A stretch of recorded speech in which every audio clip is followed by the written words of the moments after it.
hidupku bagi Kristus. Yuk kita renungkan firman Tuhan dulu. Mari kita berdoa.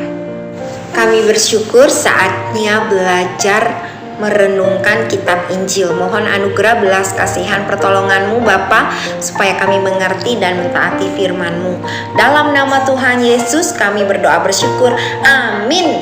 Selamat hari Natal anak-anak. Lukas 2 ayat 11. Hari ini telah lahir bagimu juru selamat, yaitu Mesias, Tuhan di kota Daud. Biarlah sukacita Natal memberkati kita semua. Amin. Nah anak-anak, saat ini kita akan terus mengikuti pelayanan Tuhan Yesus yang dicatat dalam kitab Injil Matius pasal 8 ayat 14 sampai 17. Yuk kita baca sama-sama ya. 1, 2, 3. Setibanya di rumah Petrus, Yesus melihat ibu mertua Petrus terbaring karena demam. Ia menyentuh tangan perempuan itu dan demam itu meninggalkannya. Ia pun bangun dan melayani dia. Menjelang malam, dibawalah kepada Yesus banyak orang yang kerasukan setan. Dan dengan sepatah kata, Yesus mengusir roh-roh itu dan ia menyembuhkan semua orang yang menderita sakit. Hal ini terjadi supaya digenapi firman yang disampaikan melalui Nabi Yesaya. Dialah yang memikul kelemahan kita dan menanggung penyakit kita. Nah, setelah Tuhan Yesus menyembuhkan hamba seorang perwira di Kapernaum, Tuhan Yesus melanjutkan pekerjaannya memberitakan Injil. Tuhan Yesus sampai di rumah Petrus. Tuhan Yesus melihat ibu mertua Petrus sedang sakit demam. Tuhan Yesus berbelas kasihan, lalu memegang tangannya dan seketika itu juga lenyaplah demamnya. Wah, Tuhan Yesus tidak mengucapkan apa-apa loh anak-anak, tetapi demam ibu mertua Petrus hilang. Sungguh ajaib dan besar kuasa Tuhan Yesus. Tuhan Yesus tinggal sampai menjelang malam.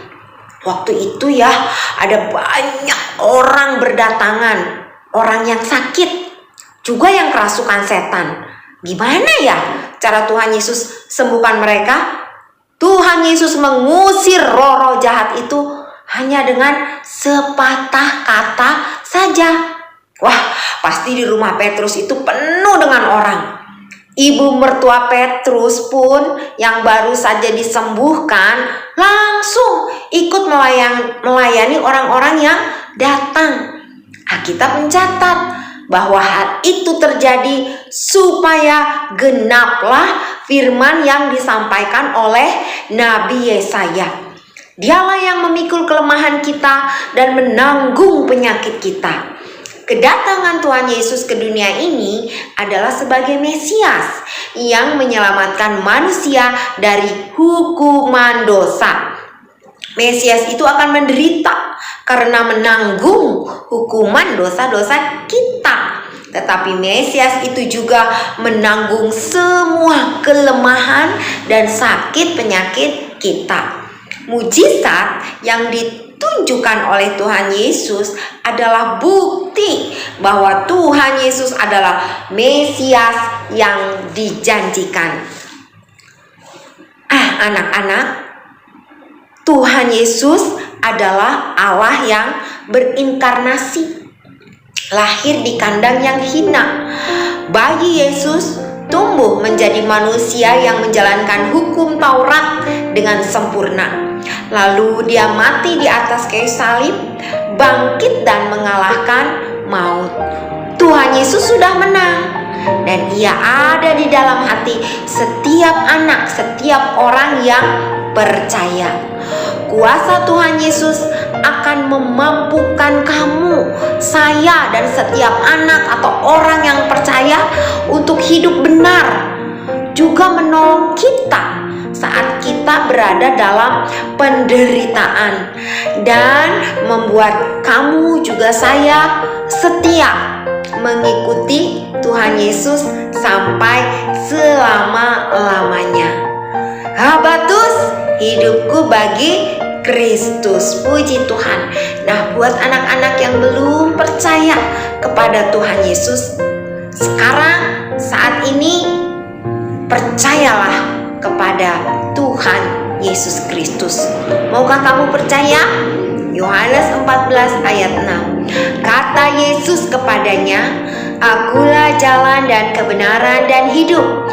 Tidak ada seorang pun yang datang kepada Bapa kalau tidak melalui Aku." Puji Tuhan, mari kita berdoa. Kami bersyukur karena Tuhan Yesus menanggung dosa-dosa kami, sakit penyakit kelemahan kami di atas kayu salib, supaya kami yang percaya kepada Tuhan Yesus sejak kanak-kanak kami belajar mengasihi Tuhan, karena Tuhan sudah terlebih dahulu mengasihi kami. Biarlah kami setia mengikuti pimpinan Tuhan agar Tuhan Yesus dimuliakan. Banyak orang yang percaya, nama Tuhan semakin dikenal oleh orang-orang di sekeliling kami, dan hidup kami pun diberkati. Ampuni kami jika kami masih memberontak tidak taat terhadap Tuhan. Berbelas kasihanlah dan tolonglah kami. Dalam nama Tuhan Yesus kami berdoa bersyukur. Amin. Sampai jumpa. Tuhan Yesus memberkati. Dah.